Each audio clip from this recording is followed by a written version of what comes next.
La matinale d'Europe 1, 6h30, 9h. Maxime Switek. Et voici le débrief de cette matinale, tous les temps forts. Et d'abord cet entretien exclusif de Bachar al-Assad accordé à Europe 1 et TF1. Fabien Amias s'est rendu à Damas pour interroger le président syrien Bachar al-Assad, qui a répondu aux accusations d'Amnesty International, qui affirme que le régime torture et assassine les détenus de la prison de Sednaya. C'était donc dans l'interview à 8h15. Ce rapport est bâti sur des allégations.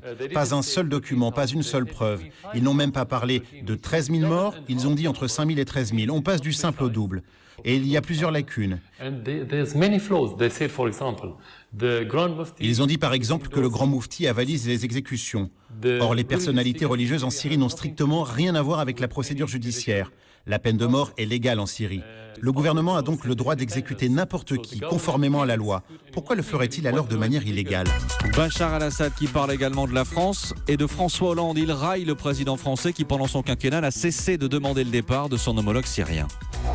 Il n'y a rien de personnel là-dedans. Je ne l'ai jamais rencontré. Pour être franc, je ne me soucie aucunement de lui. Et avec ses 11% de popularité, ce que je pense s'appelle toucher le fond comme jamais aucun de ses prédécesseurs dans l'histoire de France. Et alors pourquoi Bachar al-Assad évoque-t-il aujourd'hui la politique française ? La présidentielle, c'est dans 2 mois, c'est ce que décrypte Didier François, notre spécialiste des questions internationales. C'était dans le journal de 7h.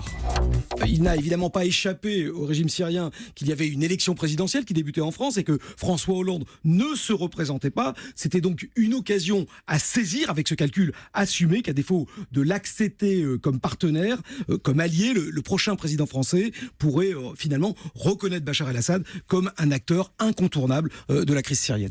Et toujours à propos de la Syrie, il revient tout juste de Syrie. Le médecin Raphaël Pitié était avec nous à 7h45 pour l'interview vérité. Et il l'affirme, le bilan de cette guerre entamée en 2011 dépasse largement les 350 000 morts annoncés par l'Observatoire syrien des droits de l'homme. Ce n'est pas 350 000 morts qu'il faut envisager. Il y a une destruction du système sanitaire depuis maintenant 5 ans. Et donc toutes les pathologies chroniques ne sont pas prises en charge.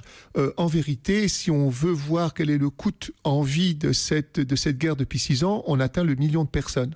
On poursuit le débrief de cette matinale avec les suites de l'affaire Théo. Europe 1 vous livre ce matin la version du policier qui est accusé d'avoir violé le jeune homme lors de son interpellation.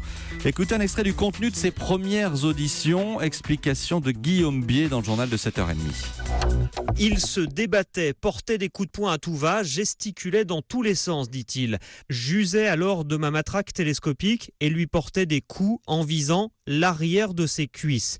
Alors que Théo est en caleçon, son bas de survêtement est tombé au niveau des genoux. C'est seulement au commissariat que le policier entend le jeune homme se plaindre des fesses et il constate qu'il saigne. Et il conclut sa déposition ainsi : je n'ai aucune idée de la façon dont cette plaie a été faite.